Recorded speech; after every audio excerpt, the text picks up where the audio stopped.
You wanted the best. You've got the best podcast. The hottest podcast in the world. The Chris Voss Show, the preeminent podcast with guests so smart you may experience serious brain bleed. The CEOs, authors, thought leaders, visionaries, and motivators. Get ready. Strap yourself in. Keep your hands, arms, and legs inside the vehicle at all times, because you're about to go on a monster education roller coaster with your brain. Now, here's your host, Chris Voss. Hi, folks. It's Voss here from thechrisvossshow.com. There you go, ladies and gentlemen. Welcome to the big show. We certainly appreciate you guys, as always, for 16 years, 2,000 episodes. We bring you the most smartest minds, the most brilliant people, and none of them are me, gosh darn it. I'm just some idiot who paid for the mic, made a show, and I don't know. I probably should be living on a viaduct next to the river in a van. Somewhere I screwed the syntax of that up, but I'm not Chris Farley or as funny. Anyway, guys, welcome to the big show. Refer the show to your family, friends, and relatives, damn it, or else. What other kind of podcast the host threatens his audience with violence? Anyway, guys, go to goodreads.com/Chris Voss. What kind of show is this? YouTube.com/Chris Voss. LinkedIn.com/Chris Voss. So my guest is going, what the fuck did I get myself into? That was exactly what I was going to say. Call my booking agent. What the fuck? Anyway, Chris Voss won the TikTokity, and if you really want to buy me a cup of coffee, because mine's about halfway empty right now, go to buymeacoffee.com/Chris Voss. Please, I'm begging you. I live on coffee. Anyway, we have an amazing young lady on the show. We're going to be talking about her hot new book that's flying off the presses here coming up in July. And, I wrote this the other day because you've heard me say on the Chris Voss Show that stories are the owner's manual to life. And that's why we collect stories in the Chris Voss Show, why I'm a griot, why we talk about people's stories, how they help you identify that you're not alone in the world and you can learn more. And I came with this saying that I'm going to say on the air for copyright purposes, but people are the sum of all their stories collected on their journey through life. Stories are the fabric of who we are. So if you reprint that, I'm going to see you. Anyway, so that's why we collect stories. And we've got an amazing storyteller to tell us her stories that she's collected through her life. Emily S. Block joins us on the show today. Her new book coming out July 16th, 2024 is called Business on the Edge: How to Turn a Profit and Improve Lives in the World's Toughest Places. Emily's going to be talking to us about her insights there. She is an associate professor of strategy, entrepreneurship, and management, and the George Cormie Chair in the Management at Alberta School of Business. We love Canada. Her research program explores how values, pluralism impacts the process of legitimacy and change, the nature of social evaluations, and how organizational theory can be used to understand and address grand challenges or just how to learn to speak properly. Her research has been published in journals such as AMJ, SMJ, JBV, JOM, MISQ, and JMS, and ABCDEFG, HIJK, LMNOP, and all of it will help you get a JOB, maybe. So she got her new book out. Welcome to the show, Emily. How are you? Thank you for having me. That was a great introduction, although I sound much more boring in my bio than I think I am in real life. I mean, we hope so, because we want you to be interesting for the audience. So give us your .coms. Where can people find you on the interwebs? We are at thefrontlinesinstitute.com. You can find me on Twitter or X, I guess it is now, Dr. Emily Block, and ES Block on Instagram, and Emily Block on Facebook, or just send me an email at eblock@ualberta.ca, because I'm in Canada. So there you go. You have a lot of blocking going on. Have you seen a therapist about that? Oh my gosh. So give us a 30,000 overview of your new book, Business on the Edge. Okay. So I've spent the last 20 years or so doing service learning projects with my colleagues in all over the world, bringing students opportunities for them to work with NGOs and governments and big organizations and the military all over the world, and trying to kind of humanize business a little bit, trying to figure out how business can solve non-business problems.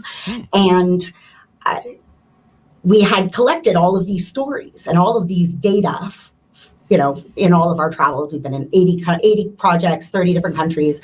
Wow. And we really were looking for a way to bring them all together And when I was pregnant with my daughter, I was on bed rest for 100 days. So laying on my back, nothing to do, not even allowed to open my laptop. And my good friend and my co-author was like, okay, let's write a book. Let's write our book finally. And so that's what we did. And I just laid there and talked on the phone with her, and she typed. And we finally got a chance to kind of take a huge high level view of all the work we had done and try and bring it together in a way that could maybe inspire some people and define some new opportunities. Wait, you mean I could have phoned in my book? I mean, maybe. Call my attorneys. I'm suing, damn it. They made me type mine. What the hell? Letter by letter. I mean, I made her type. Oh, man, where do you get these people? Is she from? Oh, man. I'm working on my second book, and I have to type it. That's kind of the problem. Anyway. You should just use Otter AI or something, just to talk it into your phone. It's true. Some people are just letting AI type it themselves. They're just giving it prompts and letting it write it. I mean, there's a lot of that going on Amazon. But I do there's a cathartic thing that I have with writing. Ask anybody who knows me. They're like, you have a podcast and like to talk a lot, huh? And I'm like, how can you tell? And you're like, you write a lot just about anything. And I'm like, yeah. I never shut up, but I don't know. I should marry myself, I suppose. Yeah, on the cover, you have a picture of this. It's basically a grenade with a pineapple top coming out of the top of the grenade. What is the symbolism behind that? So we actually took a picture, that isn't the exact picture, but we took a picture of a piece of graffiti in Colombia that pictured this pineapple grenade, and they kind of morph into one another. And it's really the symbolism of opportunity growing out of conflict. And that really stuck with us. And we were really excited to be able to use that as the book. I wish we knew who the street artist was who put it up there, because we'd love to give it some credit. But they're in another country that doesn't have good copyright law, so it'll be fun. But then it essentially symbolized all the things that we were thinking about as business as a tool for stability and also an opportunity to grow out of conflict, and that really gave the message that we were looking for. There you go, really conflict. Now, why did you focus on improving lives in the world's toughest places as a model for just about anybody who's in business that reads your book? Is it so that it sets a standard of, if we can make this thing work in bombed out Zimbabwe? I'm not sure if Zimbabwe's bombed out. Don't sue me, people. Don't write me. But, there are some war-torn places and places that are definitely challenged. Is the premise that, if we can make this work here in some of the toughest areas, you could make it work on, downtown San Francisco or something? Of course, downtown San Francisco is kind of bombed out. That's part of the point. I mean, we have some stories in our book about coming back into more domestic markets, and we are constantly in an uncertain environment. If you look at COVID and how that changed businesses, there were a lot of lessons that could be learned of our approach in new and uncertain environments that we may face anywhere. But in particular, we were really interested in kind of what we consider the front lines, because everybody says, if you ask any business and you say, where are you internationally? They'll say, we're everywhere. But they're not actually everywhere. They're in every big city, right? They're in Nairobi, and they're in Bogota, and they're in, maybe Khartoum, probably not right now. But they say they're everywhere, but they're really just kind of a couple miles from an international airport. And if organizations are looking to expand really across the globe, this constant desire for growth, there aren't that many places left in the world that are big cities that businesses aren't in, but there's huge markets everywhere else. So if you think about all the people and all the opportunities that live in the non-capital regions of lower and middle income countries, that's 1.4 billion people. That's the size of China. And that's $20 trillion of economic activity. It's 30% of the world's natural resources. And they're essentially untapped, right? They're in places where, there's conflict, sometimes drug trafficking, sometimes terrorism. They're disconnected from their home country's infrastructure. They don't have basic services, often like electricity. You have to deal with I don't know, rule of law with local militias or cartels or political factions. You just can't go in, sit in your air-conditioned hotel, go in a fancy car to your air-conditioned conference room and talk to the Minister of Finance. That isn't what the front lines looks like. And so if organizations are trying to grow into these are the spaces that are left, we argue that you need a whole different set of tools and practices to be able to work in there. But then on top of that, we also believe that business can provide the infrastructure for stability in those places as well. So it can be a self-fulfilling prophecy.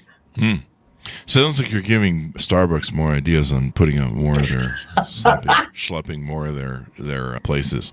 I have a Starbucks in my third bedroom. Let's see, they're everywhere. They think they are, but their coffee should be on the floor. Anyway, that's not appropriate.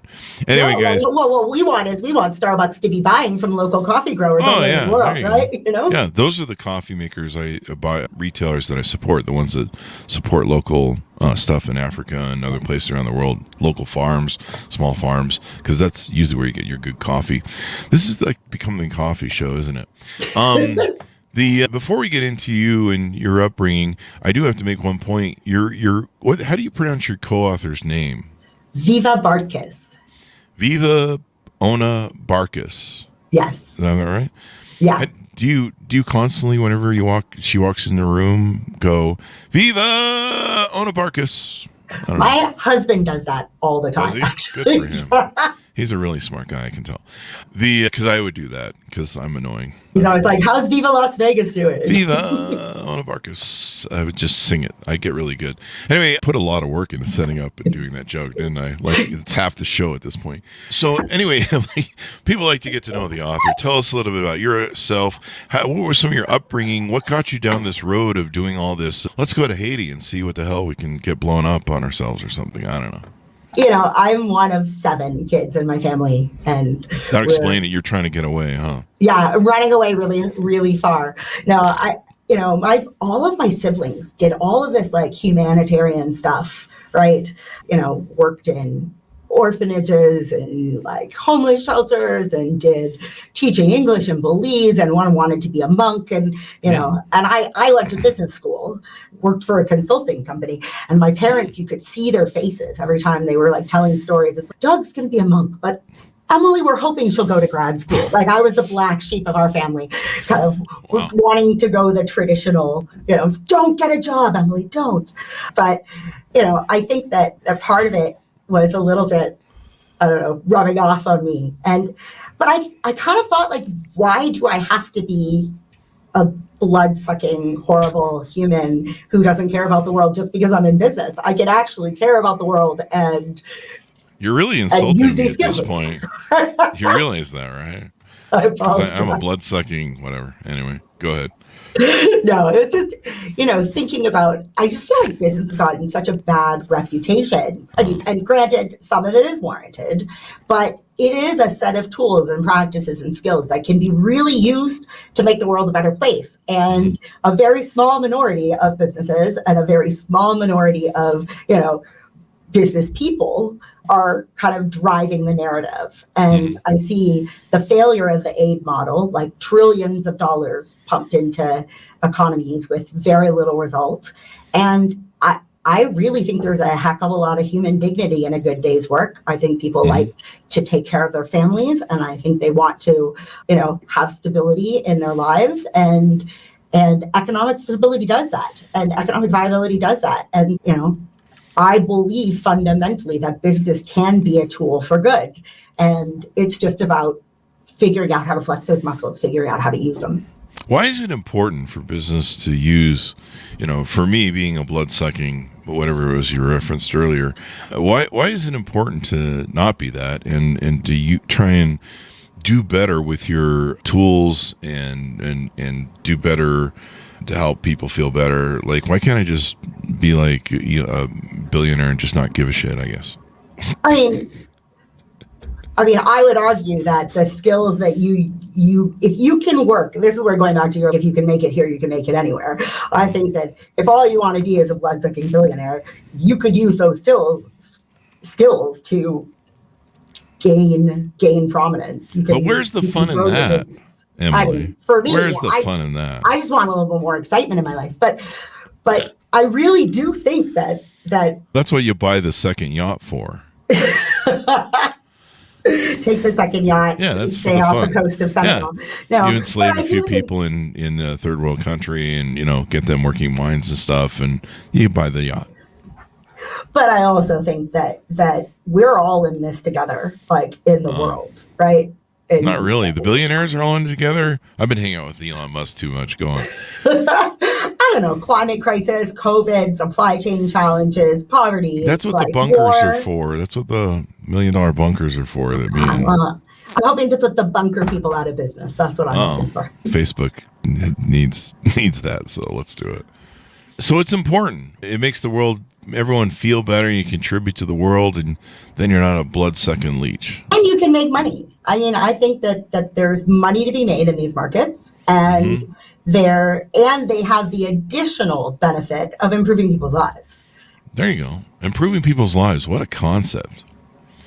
Note to self, be less blood-sucking. Maybe cut it down by, 10%.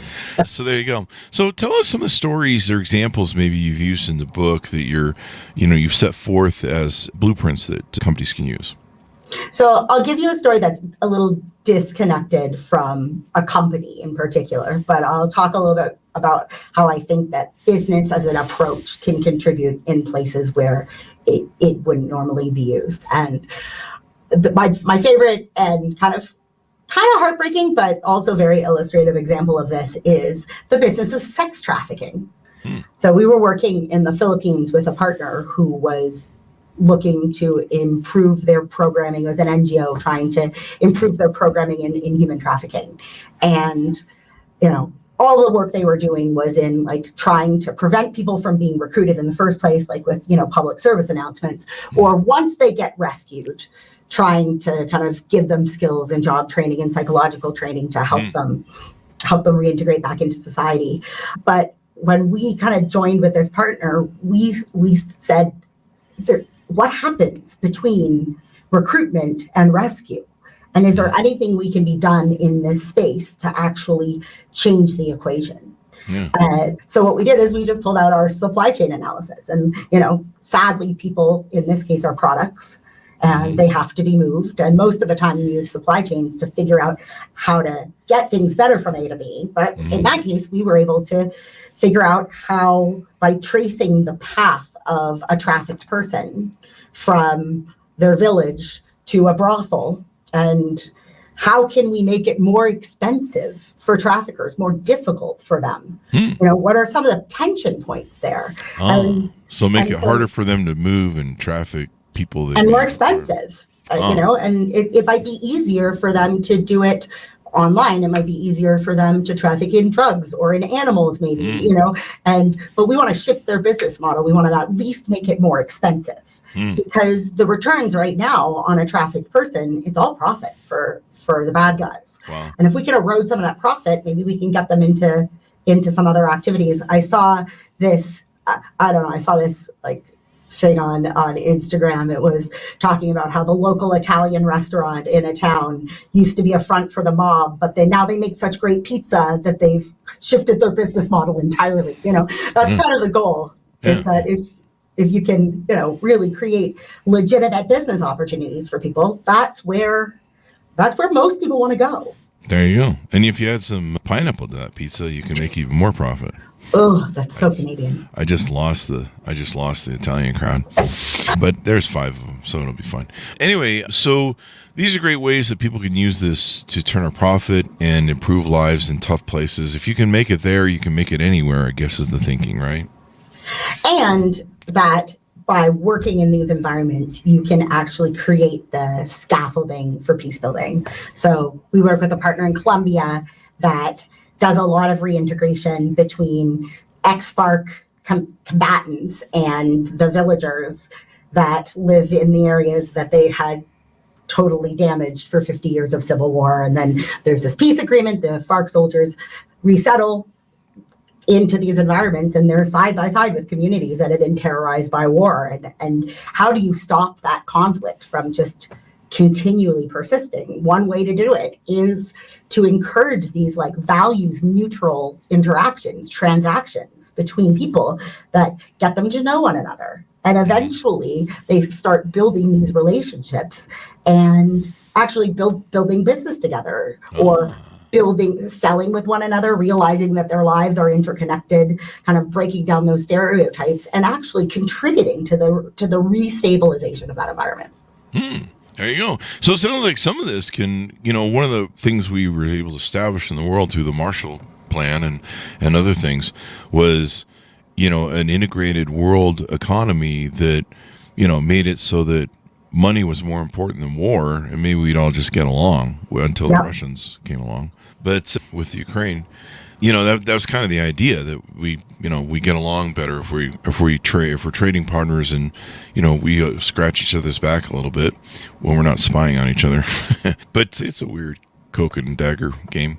But that, so we can do that, and I imagine a lot of war torn places, that's really important. I mean, you look at Africa, and just it's a beautiful continent. It has a lot of resources, between AIDS and revolutions and wars and stuff. It's just a constant. It just seems like it's a constant shit show. And man, if you could ever get that whole continent to work together with each other, to do business and get along, it would probably be one of the most powerful countries in the world. Yeah, it would be there would be lots of really powerful places, and honestly, if you take a look at the growth rates in what was in the 2000s and the 90s, kind of what Paul Collier would call like the bottom billion, those countries in mostly sub-Saharan Africa that were experiencing no or declining GDP growth per capita, and now they're growing faster than anywhere else, right? Mm-hmm. Look at the growth rate in Rwanda over the last 10 years. It's pretty astounding. But in most places where we see that growth rate, we're seeing it in the cities, not really across the country. And for me, that's an opportunity for organizations, for businesses that want. There are places on this earth that are not expanded into, that have underutilized capital, underutilized labor, underutilized resources that can be the source of real wealth generation, both for companies and for those populations. Definitely. I mean, the biggest problem with Africa was, I think it was AIDS wiped out a quarter, if not a third of its, not only youth, but its older generation. It put it back like 20, 25 years. And totally reshaped kinship networks and how people care for, middle generation was just gone. Yeah, it would be interesting to see, like I say, if they ever got that whole continent together to become a powerful thing. Because I think there's more resources there than there is anywhere else on Earth. I don't know. Yeah, it is the cradle of civilization. So there you go. Anything more we should tease out to get people to pick up the book before we go? I would say that there's a huge value in bringing these skills back home as well. So we have a friend who did the Johnson & Johnson rollout for their COVID vaccine, the J&J rollout. And, J&J didn't get as much good press about their vaccine rollout as Pfizer, but J&J did some really astounding things when they made some decisions around their vaccine rollout. They purposely chose single dose, non-refrigerated, focused on vaccine hesitant people, and their partnerships that they developed to be able to deploy this vaccine with SEC coaches and with Southern Baptist churches in order to kind of reach rural vaccine hesitant people. That was amazing. And in fact, the person who was in charge of that was one of our students and former students at Notre Dame in this program. And he kind of called Viva up and he said, if I'm going to take this job, how do we run the thoughtful play, business on the front lines play, which is what we call our program. And it's like, how do we run this play? And it really is the same thing. It's building unusual partnerships, getting your boots dirty, really getting to know the environment, reaching out into rural places that aren't normally prescribed and covered, and really looking for opportunities to use business tools creatively. And so if you're doing this around the world, that's great. It also there's some real skills that you can bring back when we have those uncertain times here. There you go. So this has been fun to have you on, Emily, and talk about all these wonderful things, and of course, find out about your co-author and pineapples that have grenades attached to them, which I'm never going to cut open. So there you go. Give us your .coms, Emily, so people can find you on the interwebs. So frontlinesinstitute.com, and find me on LinkedIn or Twitter or Facebook or Insta. There you go. Yeah, eBlog. There you go. And thank you, Emily, for coming on. Thanks, Ron, for tuning in. Go to goodreads.com/Chris Voss. All the crazy places on the interwebs. Be good to each other. Stay safe. Order the book wherever fine books are sold, July 16, 2024. Business on the Edge. How to turn a profit, improve lives in the world's toughest places. Thanks for tuning in. Be good to each other. Stay safe. We'll see you next time. Or not.